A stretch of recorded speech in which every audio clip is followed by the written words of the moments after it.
지금부터 도심 공공주택 복합사업 주민설명회를 시작하도록 하겠습니다.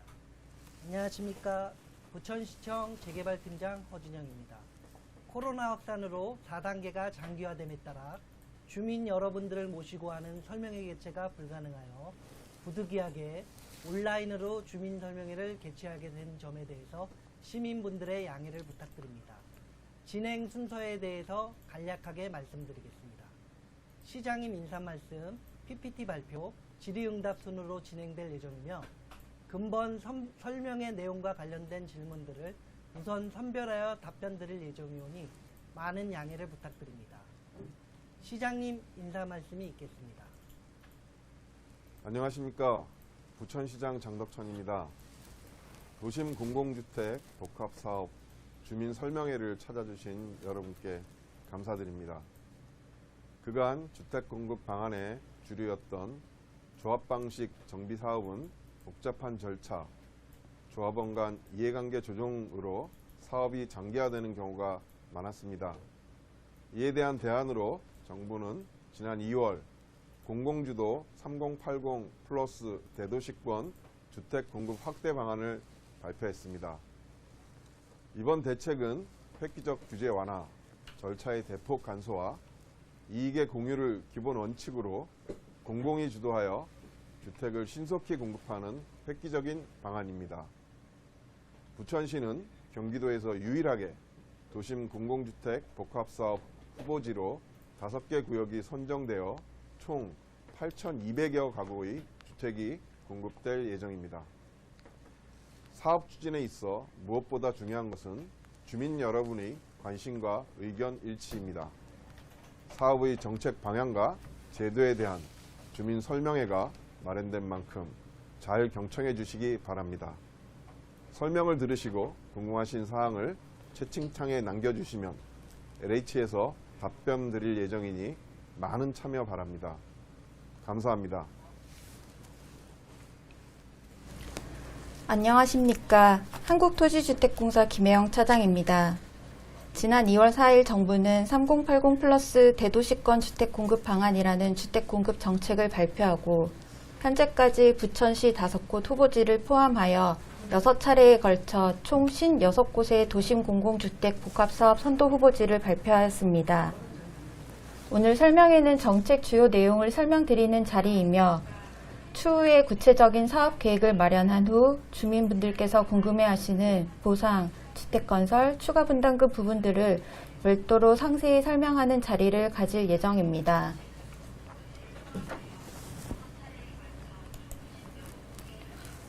오늘 설명회는 도입 배경, 도심 공공주택 복합사업 소개, 각 참여자들의 역할, 자주 하는 질문 순으로 설명드리겠습니다.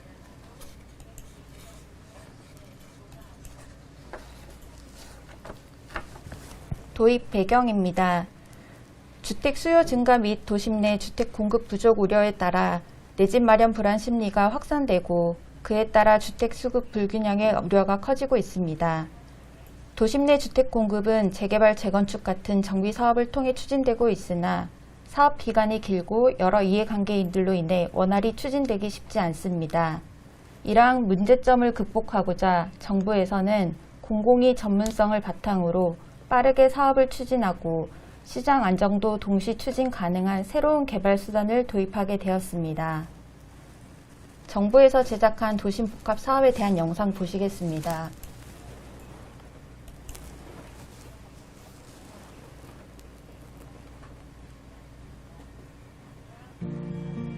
산으로 가로막힌 지역. 빼곡히 늘어선 집과 건물들. 누구나 도시에는 새로운 집을 지을 땅이 부족하다고 생각합니다. 시간이 오래 걸리는 재개발, 재건축 말고는 도시에 집을 지을 방법이 없는 것처럼 보였습니다. 하지만 조금만 생각해보면 양질의 저렴한 주택과 새로운 산업을 위한 혁신 공간이 들어설 좋은 땅이 얼마든지 있습니다.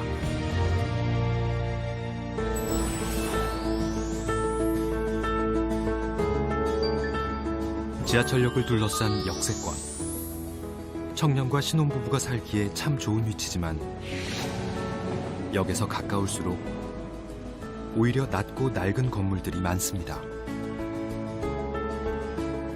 영업 중인 상가들이 많아 건물주와 세입자 모두가 개발의 뜻을 모으기 어렵고 비싼 땅값으로 인해 토지 확보가 어려워 민간에서는 입지의 가치에 맞는 제대로 된 개발이 어려웠기 때문입니다.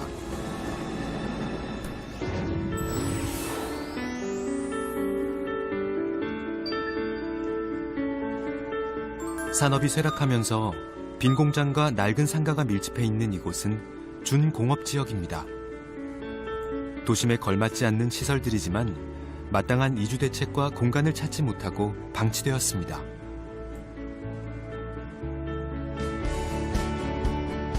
(4차) 산업혁명 시대, 새로운 산업과 일자리가 도시 안에서 자리를 찾고 있지만 서울에서만 분당 신도시만한 크기의 땅이 용도에 맞게 활용되지 못하고 있습니다.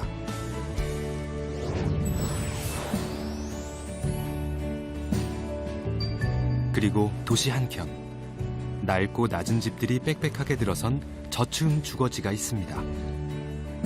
차 하나 들어가기 힘든 좁은 도로에 촘촘하게 늘어선 이 낡은 집들은 집주인들이 개발 비용을 부담하기 어렵고 각종 규제로 인해 신축, 증축 시 사업성이 없어 민간이 쉽게 손대지 못했습니다.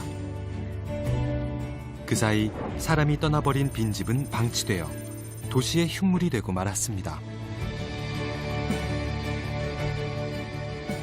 이 땅들이 어렵사리 재개발에 들어가도 소유자 중심의 조합 방식으로는 세입자, 상가주인, 영세상인 등의 다양한 의견을 조율하지 못하고 사업이 장기화되는 일이 일상이었습니다.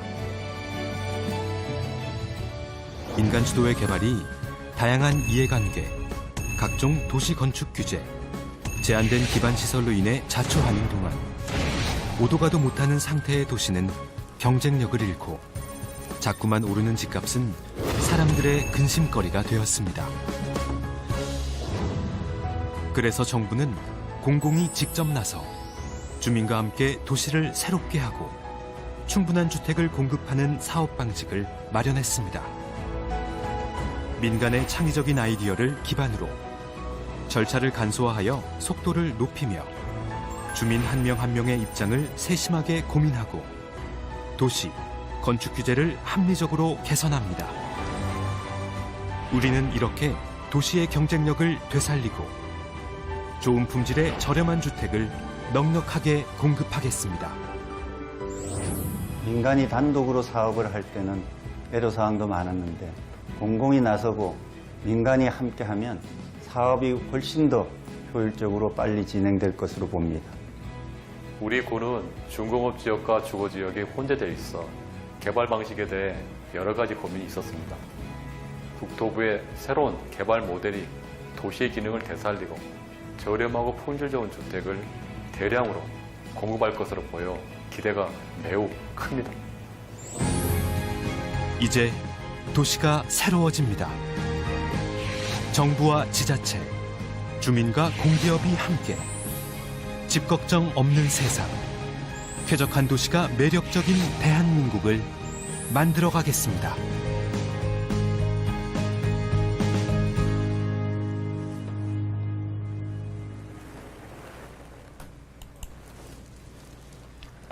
정부는 2025년까지 서울 32만 호를 포함하여 전국 대도시에 83만 호의 주택 공급 부지를 확보할 계획을 발표하였습니다. 세부적으로 살펴보면 역세권, 중공업, 저층 주거지가 포함된 도심 공공주택 복합 사업으로 19만 호, 정비 사업 13만 호, 도시재생 3만 호, 공공택지 26만 호, 소규모 정비 사업 등 21만 호 총 83만 호입니다. 이 중 도심 공공주택 복합 사업에 대해 살펴보겠습니다.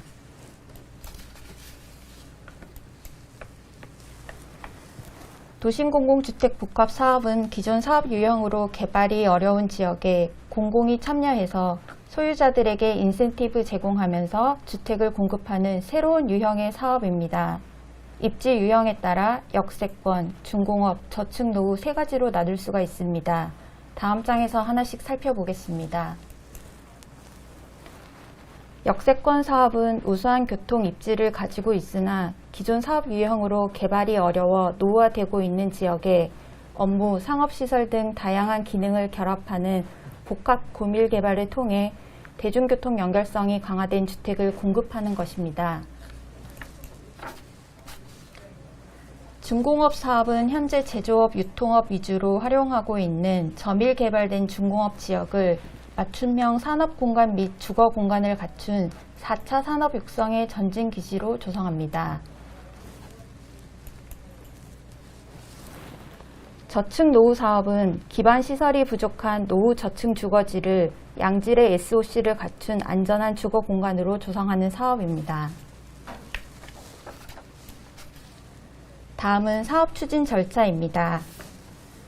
토지 소유자나 민간 기업, 지자체에서 후보지를 제안하게 되면 국토부, 지자체, 도시건축 관련 전문가들로 구성된 사전검토위원회에서 타당성 등을 검토하게 됩니다. 공공기관은 이를 바탕으로 사업의 적정성을 검토하여 지구 지정권자에게 예정지구 지정을 요청합니다. 지구 지정 제안서 공람이 이뤄지면 예정지구로 지정이 됩니다. 예정지구 지정 1년 이내 토지 등 소유자의 3분의 2 이상, 면적 2분의 1 이상의 동의를 얻어 지구 지정 확정 고시가 됩니다. 만약 기간 내에 동의율을 구하지 못하는 경우 예정지구는 해제가 됩니다. 또한 예정지구 지정 6개월 이후 토지 등 소유자 2분의 1 이상이 해제를 요청하는 경우 또한 해제됩니다. 예정지구 지정 후 토지 등 소유자는 주민협의체를 구성할 수 있고 투표를 통해 시공사 및 감정평가 법인 등을 사업 시행자에게 추천할 수 있습니다. 복합사업 계획을 수립 진행하면서 종전 자산에 대한 감정평가를 진행하게 됩니다.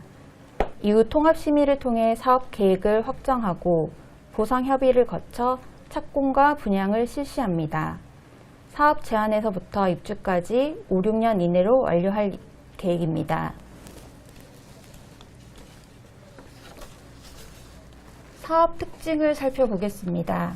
첫째, 파격적인 용적률 완화를 통해 주택을 획기적으로 공급합니다. 둘째, 기부 체납을 최소화해서 15% 수준에서 기반시설을 계획하게 됩니다. 셋째, 자체 추진 수익률보다 10에서 30%포인트 추가 수익을 보장합니다. 넷째, 건축규제 완화를 통해서 창의적인 건축물을 조성할 수 있습니다.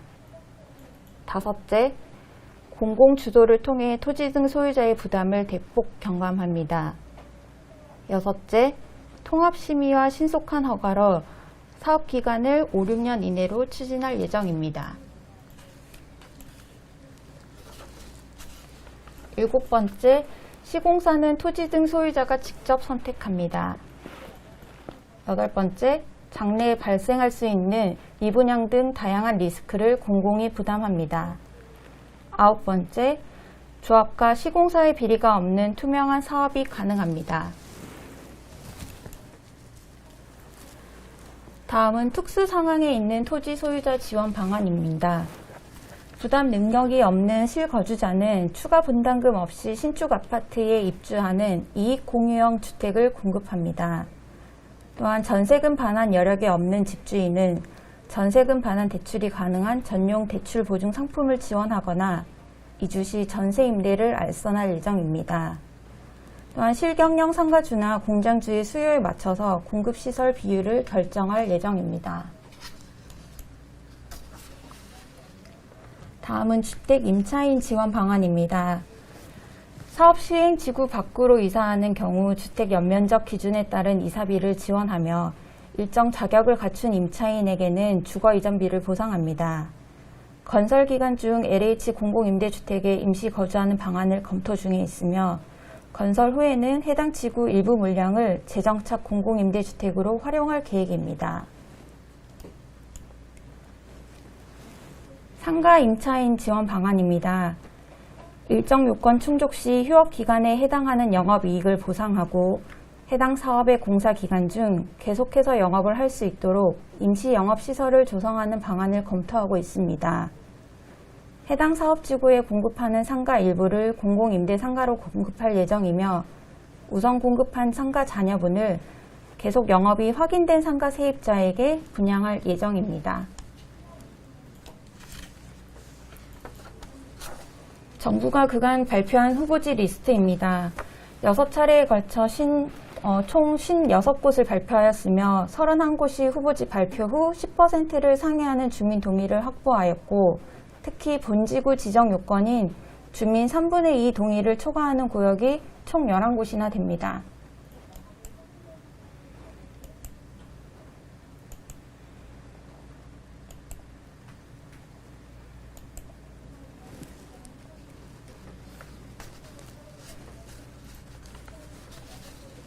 (5차) 후보지 6개 구역 평균 사업 효과 분석 결과입니다. 3080 플러스 사업은 기존 민간 재개발 대비 용적률을 65%포인트 상향시켜 세대수가 약 420세대 증가되었습니다.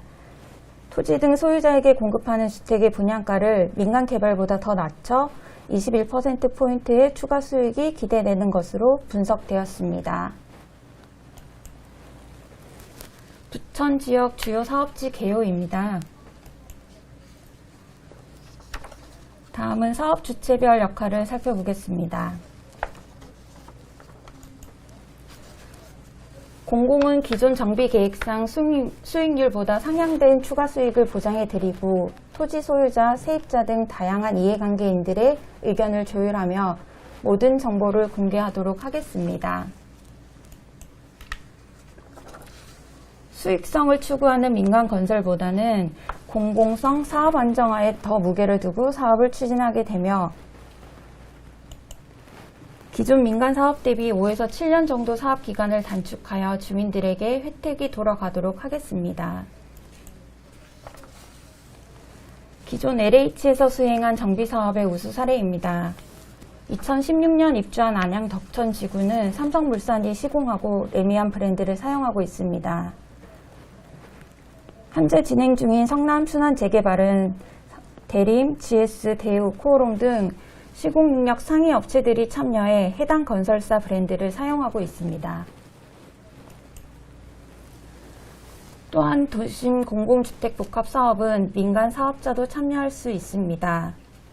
공공과 민간이 공동으로 시행하는 방식 또는 공공이 사업을 시행하고 민간 업체가 설계 시공에 참여하는 협업 방식으로도 사업을 진행할 수 있습니다.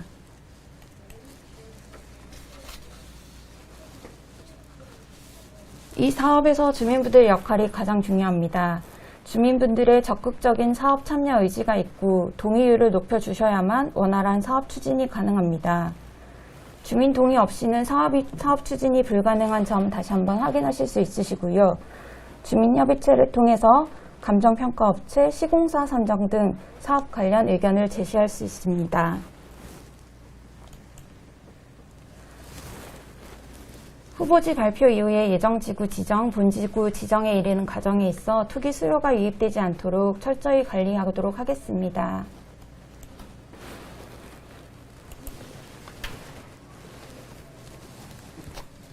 지금부터 질의응답을 시작하도록 하겠습니다.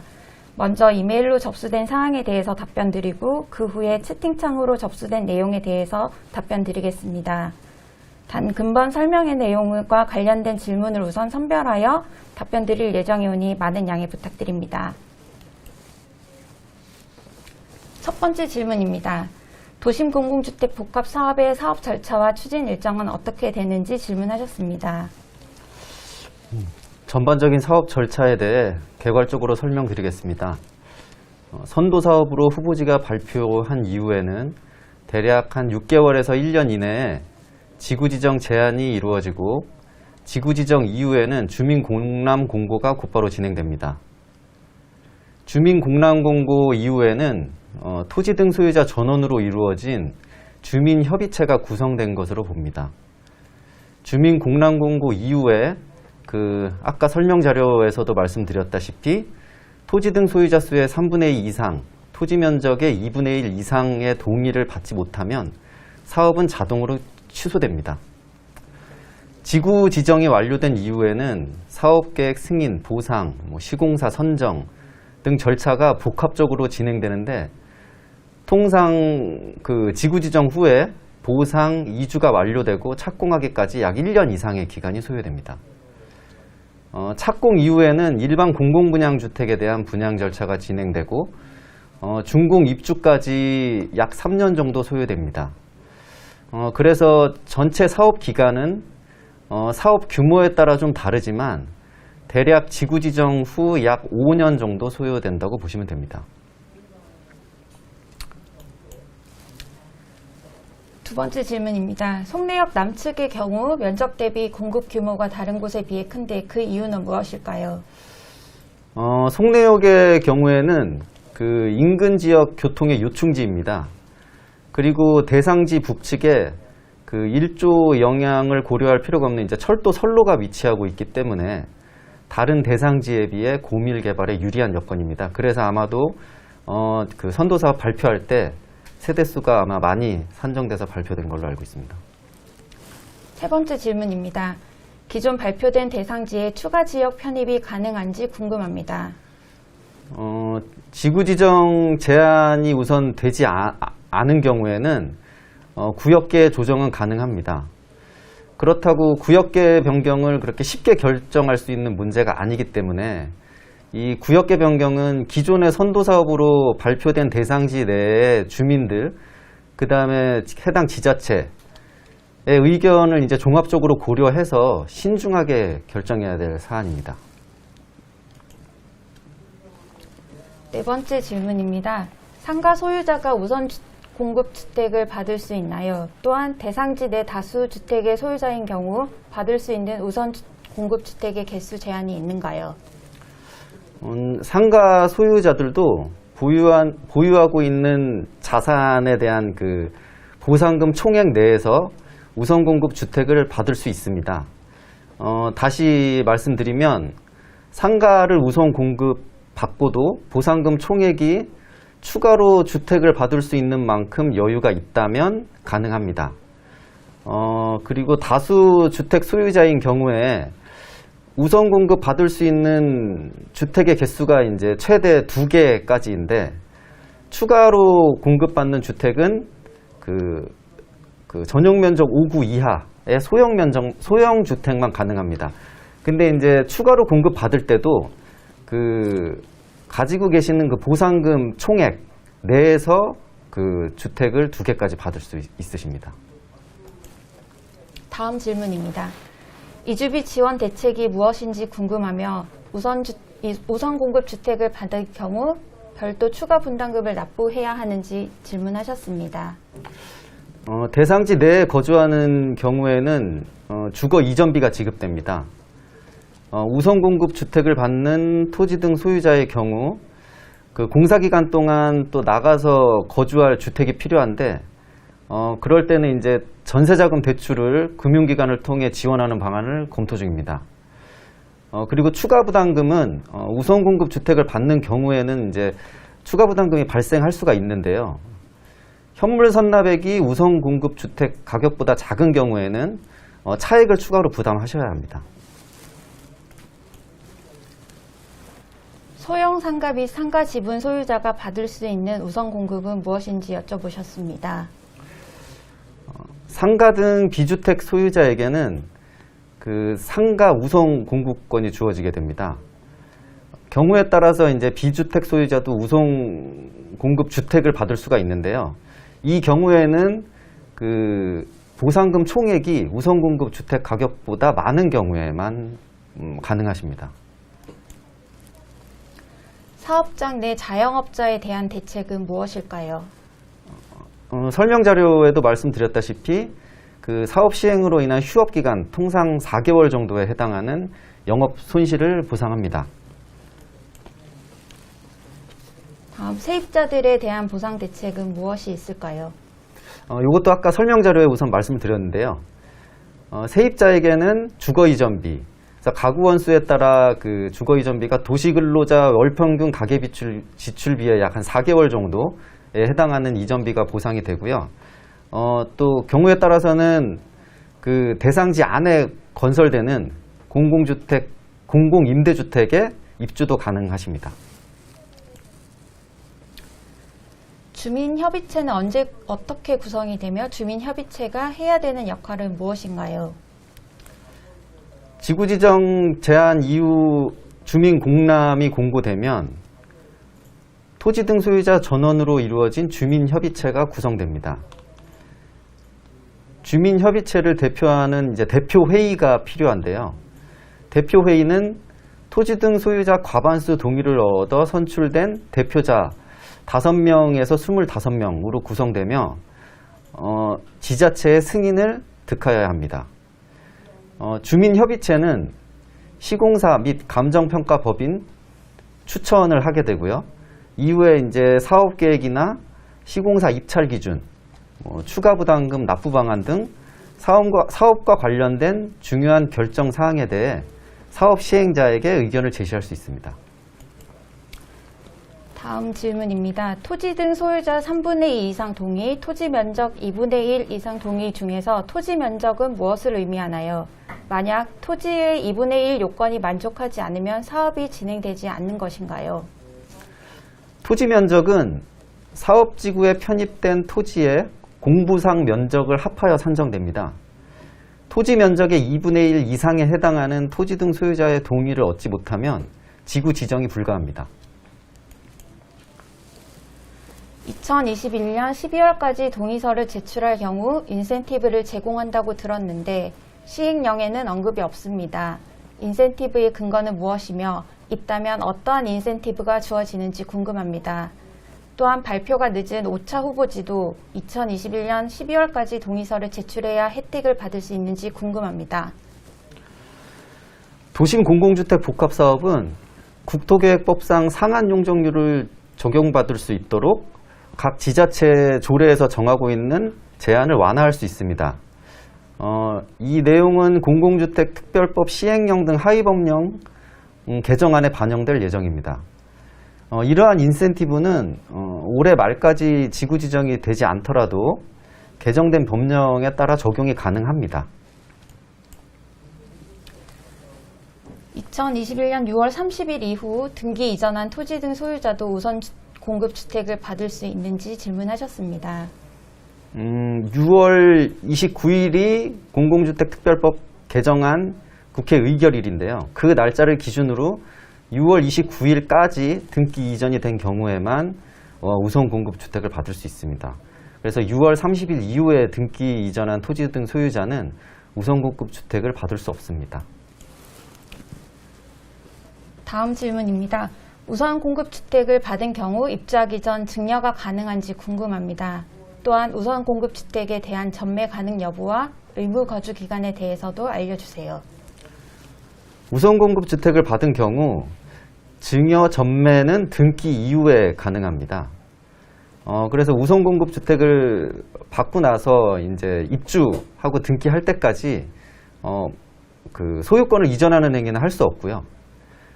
등기 이후에는 이제 전매가 가능한데 그 이후에는 실거주 의무 기간 없이 바로 전매가 가능하십니다.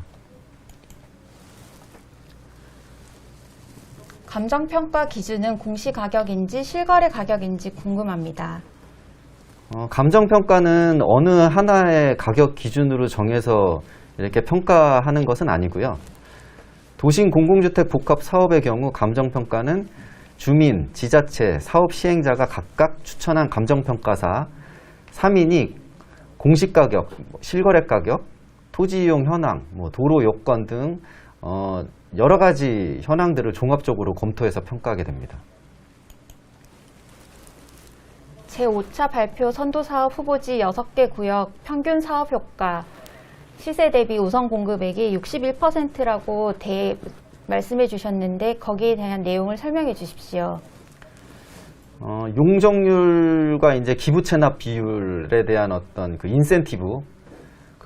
인센티브를 적용해서 토지 등 소유자의 수익을 최대한으로 확보할 경우 우선 공급 주택 가격이 시세 대비 약 61% 수준으로 추정된다는 내용입니다.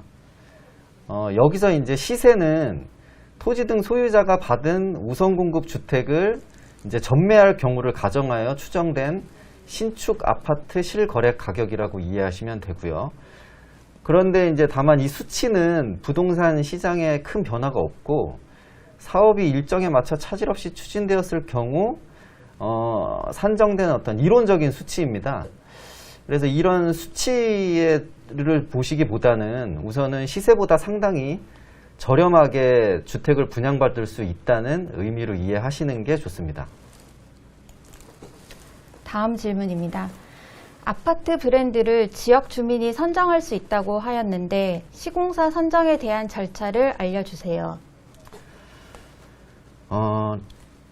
시공사 선정 절차는 사업 시행자가 입찰 공고를 하게 됩니다. 사업 시행자가 입찰 공고를 하면 이제 여러 시공사들이 입찰에 참가하게 될 건데요. 이 중에 이제 여러 그 입찰에 참가한 시공사들 중에 그 주민협의체에서 주민들 그 의견을 모아서 가장 이제 우수하다고 생각되시는 시공사를 추천해 주시면 됩니다. 그러면 그 추천된 시공사가 이제 사업 시행자와 계약을 해서 이제 공사를 진행하게 되고요.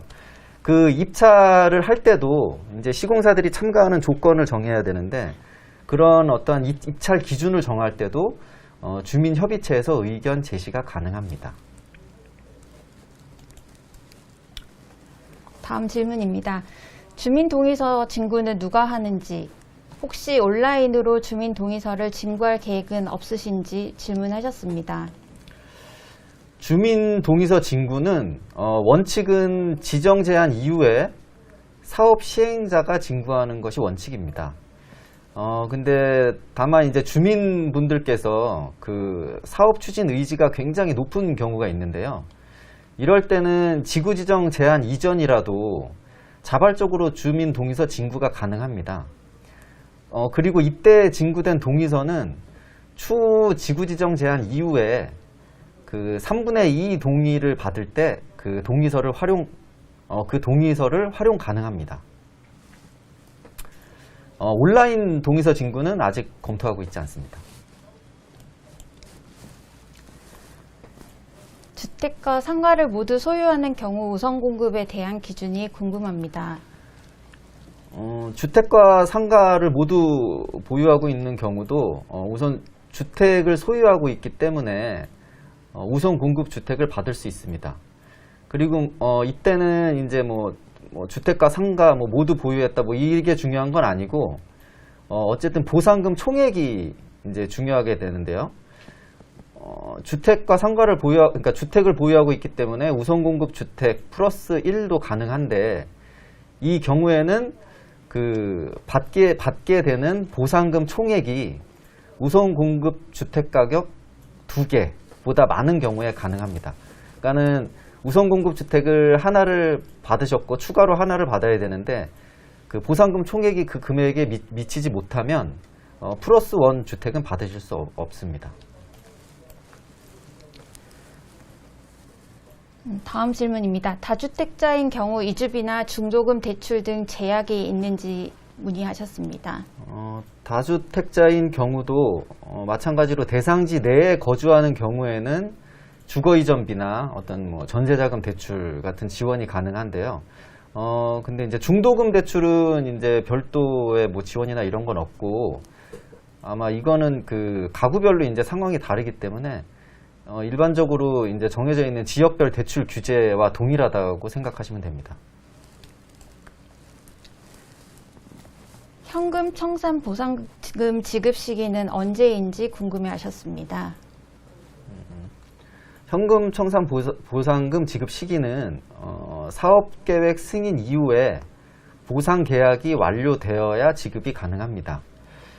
그 시기를 대략적으로 보면 약 한 지구 지정 제한 이후에 보상 계약이 완료되려면 거의 착공 이전까지 가야 되기 때문에 약 그 2년 지구 지정 이후에 약 한 2년 정도 소요된다고 보시면 됩니다. 다음 질문입니다.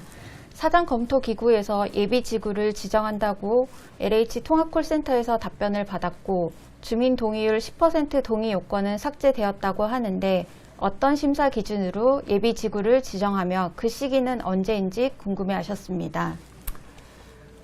사전 검토 기구는 지구 지정 제한 전에 그 사업의 타당성이라든가 도시 관리 체계의 정합성 등에 대해서 검토하고 어떤 개발 방향에 대한 가이드라인을 제시하는 역할을 합니다.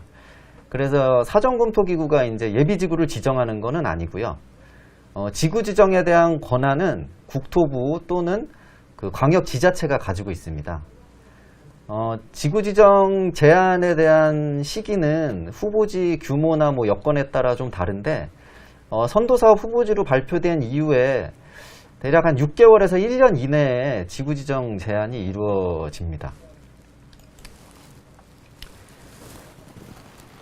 다음 질문입니다. 분양주택과 임대주택 공급 비율이 어떻게 되는지 문의하셨습니다.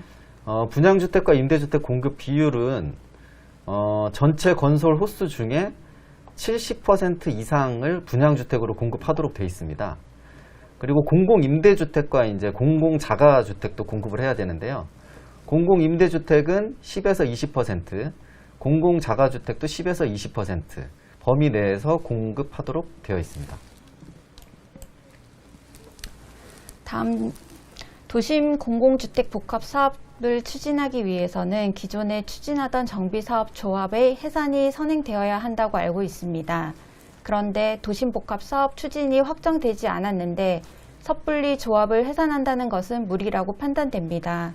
그렇다면 조합 해산 전에 도심 복합 사업 추진에 대한 검토를 먼저 신청하고 이후 사업 추진이 확실시된 후에 조합 해산을 진행하려고 한다면 가능한지 알고 싶습니다. 이런 경우는 좀 일반적인 경우는 아닌데요.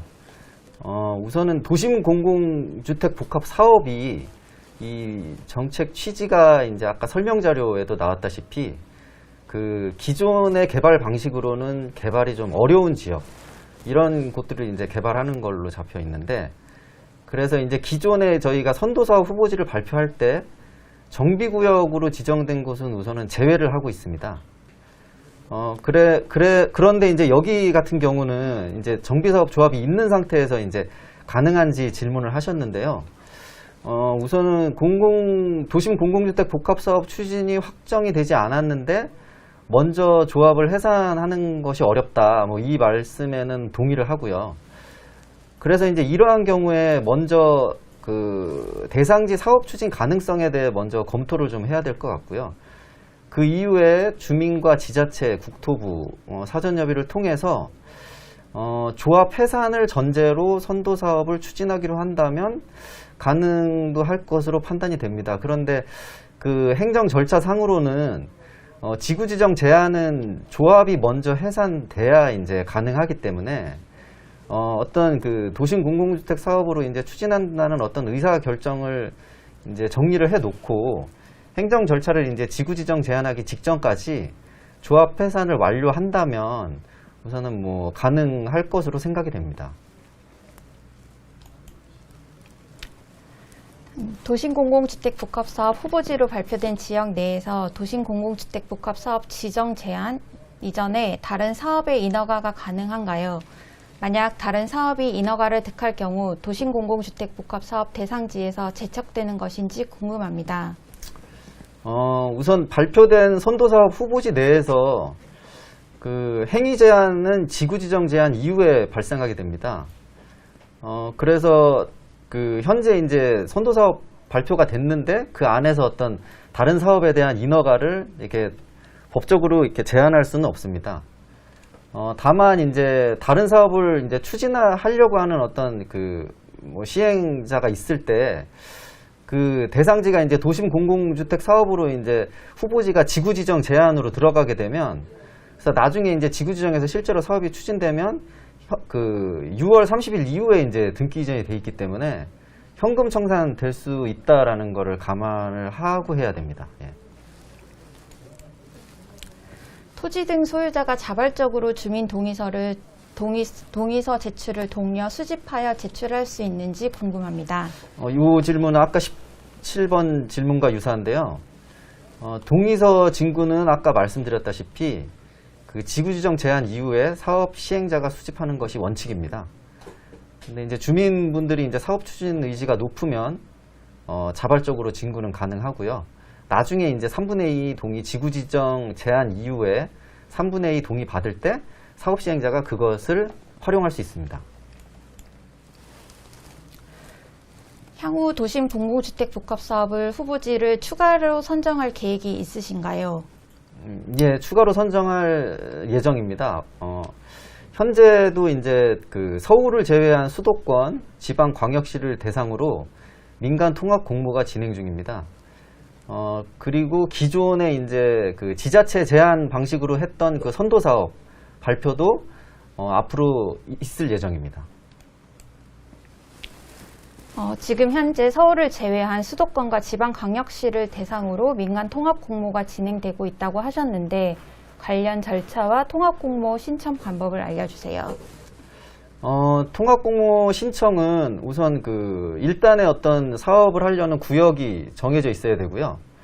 그 구역 안에서 이제 주민분들께서 이제 사업을 추진하려고 하는 분들이 이제 모이셔가지고 그 토지 등 소유자 수의 10% 이상 또는 그 사업 면적의 10% 이상에 대한 주민 동의서하고 그 사업 제안서를 작성하셔서 그 3080 플러스 통합지원센터로 우편 또는 메일로 제출하시면 됩니다. 이때 이제 메일로 제출하실 때 그 토지 등 소유자 동의서는 원본을 우편으로 이제 별도로 보내주셔야 되고요. 사업 제안서하고 주민 동의서 작성하는 그 양식이라든가 작성 방법들은 그 LH 홈페이지에 게시된 공모 안내서가 있습니다. 그거를 참고하시면 되고요. 이외에도 이제 궁금하신 사항은 3080 플러스 통합지원센터 1670-3080 또는 그 공모 안내서에 이제 그 3080 플러스 그 사업 유형별로 담당자 전화번호가 기재되어 있습니다. 그 추진하시고자 하는 사업 유형에 맞춰서 그 담당자에게 전화를 주시면 상세히 안내해 드리겠습니다. 지금까지 준비된 사전 질문에 대해선 답변을 다 드렸고 지금부터는 채팅창으로 접수된 질의사항에 대해서 답변 드리겠습니다.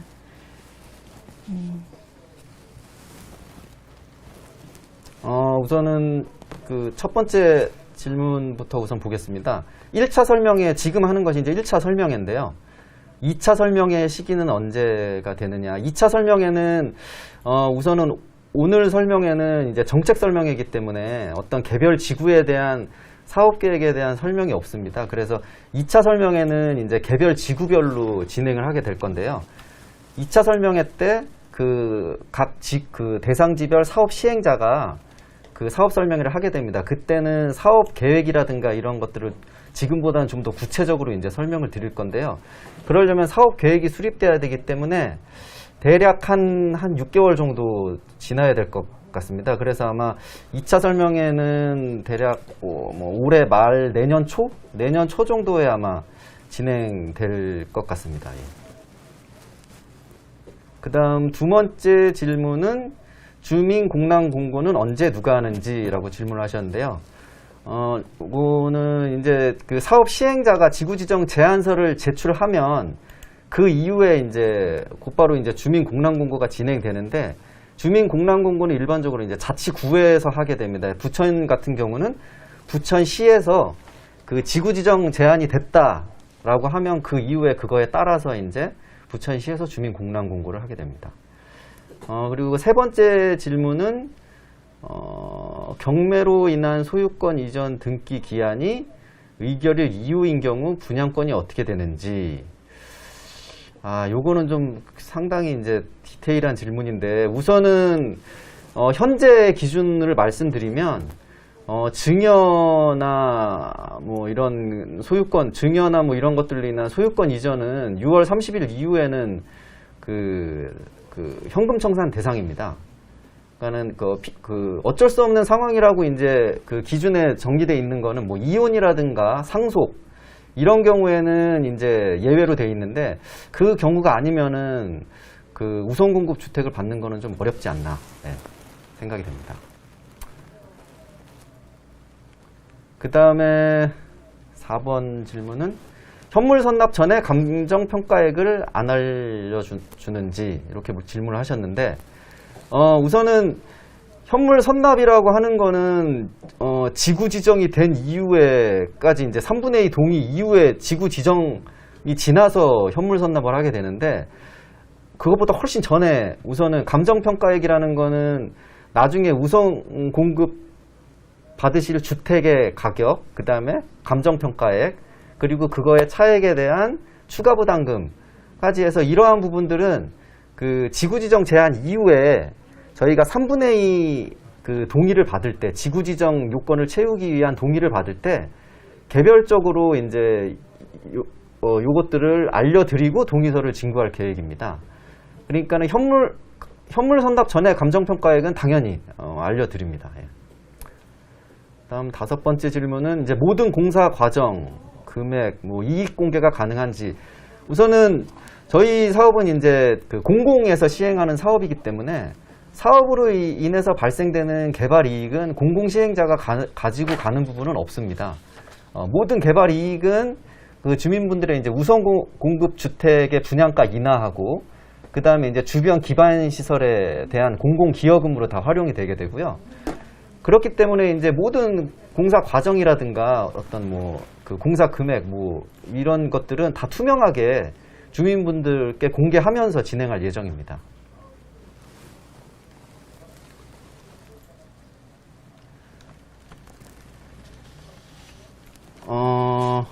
그리고 잠깐만요. 질문을 또 많이 해주셨는데, 우선은 한번 보겠습니다. 질문을.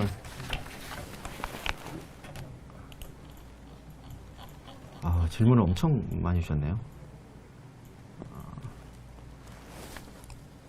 우선은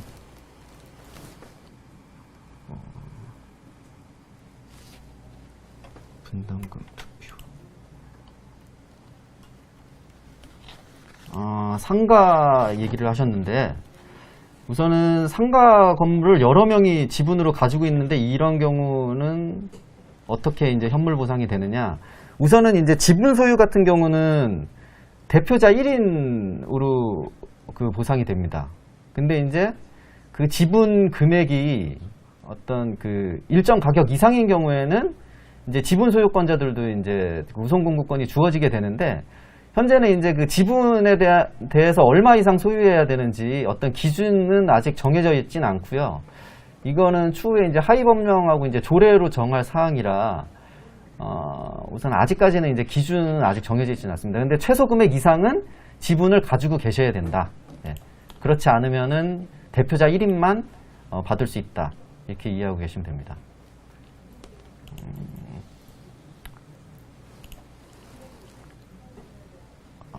질문이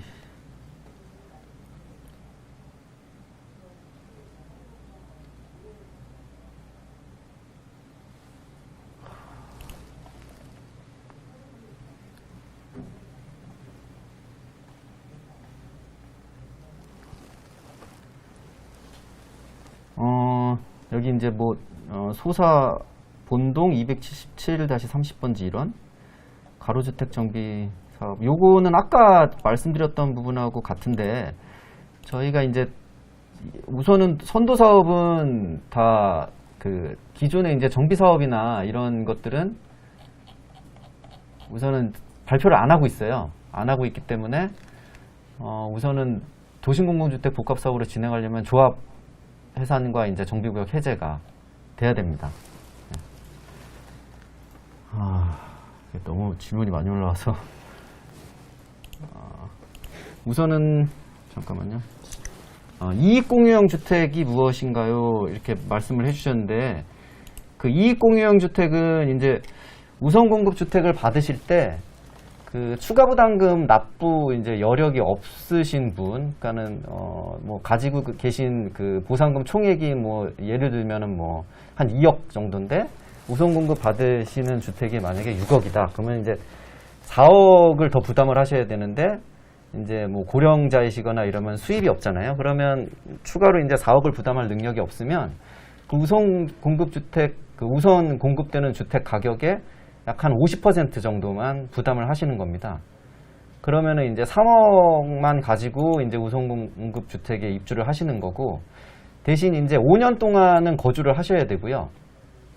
그 5년 이후에는 이제 그 주택을 이제 팔고 싶을 때 뭐 다른 데로 이사를 가시거나 할 때는 그 LH에 이제 이거를 다시 되파시는 겁니다. 다른 제3자한테 아니고 LH에만 팔 수가 있고, 그 파는 시점에 이제 LH에서 감정평가를 다시 해서 주택 가격이 이제 그 시점 기준으로 감정평가를 해서 그 기존에 받은 가격보다 이제 그 차액이 생기면 그 차액을 가지고 계시는 지분만큼 이제 가지고 가시는 그런 주택이고요. 이런 이익공유형 주택은 이제 저희 이 정책 공공주택 특별법 개정하면서 들어가게 됐는데 그 추가 부담금 납부하시기 어려운 분들이 이제 사업을 하면서 이제 어떻게 보면은 밖으로 내몰리는 경우가 많은데, 그런 문제들을 해소하고자 이제 만들게 된 주택입니다.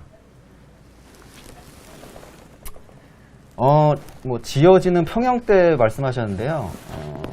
이 평형대는 우선은 기본적으로 저희가 뭐 그 일반적으로는 뭐 34평, 25평 뭐 이렇게 얘기를 하는데, 뭐 8호 초과를 원하시는 분이 있으면은 8호 전용 면적 8호 초과도 가능합니다. 그래서 요런 뭐 계획들은, 평형이나 뭐 이런 계획들은 뭐 사업 시행자가 이제 뭐 일방적으로 이렇게 정해가지고 가는 그런 건 아니고요. 나중에 이제 주민협의체가 생기고 할 때 이런 부분들에 대한 의견을 주시면 저희가 이제 그것들을 반영을 해서 계획에 반영을 할 예정이니까 뭐 지금 뭐 이렇게 뭐가 딱 정해져 있다라고 말씀드리기는 좀 어려울 것 같습니다. 예. 지금 시행되고 있는 재개발이나 재건축 사업과 가장 큰 차이가 무엇이냐라는 건, 우선은 뭐 그 주민분들 입장에서 이제 가장 중요한 건 그 6월 29일까지 등기 이전이 완료돼야 우선 공급 주택을 받으실 수 있다는 점, 그게 이제 가장 큰 차이고요. 그 다음에 이제 사업의 어떤 진행이나 이런 걸로 봤을 때는 기존에 이제 민간 재개발이나 재건축 같은 경우에는 이제 그 조합에서 어떻게 의결이 안 되면 사업이 이제 중지되거나 이제 뭐 중간에 이제 취소되는 경우가 많았는데, 이 도심 공공주택 복합 사업은 처음에 시작할 때 주민분들께서 동의를 하시면 그 이후에는 좀 문제가 있더라도 공공 시행자가 끝까지 사업을 추진합니다. 그렇기 때문에 기존의 이제 민간 재개발보다는 좀 이제 천천히 간다, 더 빨리 간다. 민간 재개발보다는 더 빨리 간다라고 말씀드릴 수 있고, 그 다음에 또 중요한 거는 도심 공공주택 복합 사업은 그 민간 재개발보다 이제 그 정책적으로 인센티브를 좀 더 줍니다. 용적률이나 기부 체납률에 대해서 인센티브가 있기 때문에 그 민간 재개발보다는 조금 더 공공에서 그 우선 공급 받으시는 주택의 가격을 좀 최대한 낮춰드릴 수 있다라는 거를 좀 장점으로 말씀드릴 수 있습니다.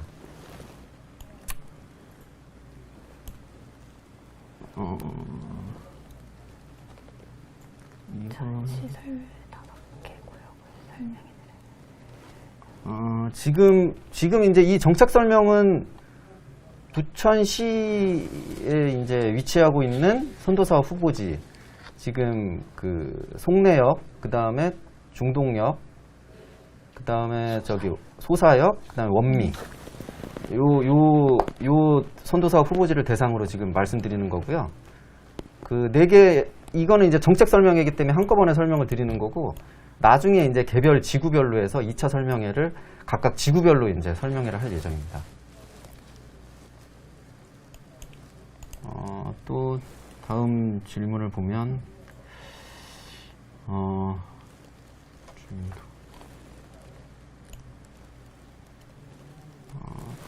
타거주, 그러니까 대상지 안에 거주하고 계신 소유주분들 뭐 이렇게 말씀하셨는데,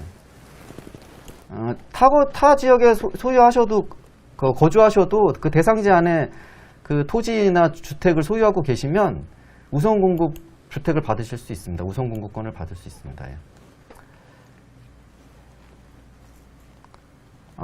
이제 여기 뭐 한 개 주택을 상속받아서 쌍둥이인데 뭐 공동 소유를 하고 있다. 이 지분 소유의 경우에는 아까 말씀드렸다시피 그 대표자 1인만 받을 수 있습니다. 대표자 1인만 받을 수 있는데 다만 이제 그 각각 받을 수 있는 경우는 그 소유하고 계신 지분에 대한 그 보상 금액이 우선 공급 받으시려고 하는 우선 공급 주택 가격보다 큰 경우 그때만 이제 지분별로 가능하고 나머지 지분 소유자분들은 이제 대표자 1인만 가능하게 됩니다.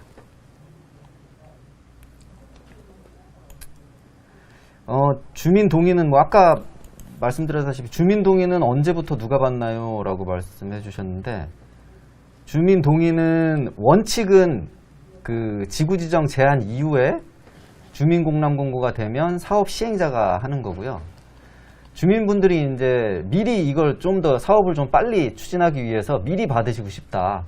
그러면은 그 지구 지정 제한 이전이라도 자발적으로 동의서 진구가 가능하십니다.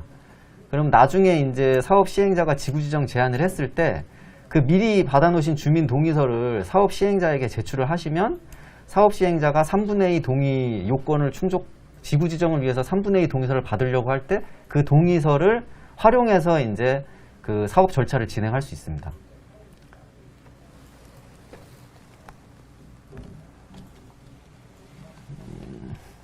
다음 질문 보면 뭐 이렇게 보상 금액에서 이제 감정평가액과 뭐 실거래 가격이 차이가 엄청 난다라고 말씀하셨는데 이 부분은 사실 이 자리에서 이렇게 말씀드리기는 좀 어렵고요. 뭐 어느 게 뭐 얼마나 차이 나고 뭐 이런 건 말씀드릴 수 없고. 근데 다만 이제 말씀드릴 수 있는 거는 그 감정평가액이 이제 각 토지 등 소유자의 보상금 총액인데 사실 그거를 높게 그 감정평가를 받는다고 사실 그 무조건 좋은 건 아닙니다. 왜냐면은 감정평가 금액이 높게 나와도 나중에 우선 공급 받는 주택의 가격이 높게 되면 추가 부담금을 더 많이 내셔야 되거든요. 그러니까 결국에는 추가 부담금을 얼마를 내셔야 되냐 이 부분이 중요한 거지 감정평가 금액을 무조건 높게 해달라라는 거는 좀 이제 그 한쪽만 너무 생각하시는 거니까. 근데 이러한 부분은 이제 2차 설명회 때 저희가 이제 사업 지구별로 계획이 세워진 이후에 좀 더 상세하게 이런 부분을 설명을 드리도록 하겠습니다. 사업 시행자가 누구냐라고 하는데 사업 시행자는 지금 이제 그 공공 시행자니까 그 LH나 그 경기주택도시공사라고 생각하시면 됩니다.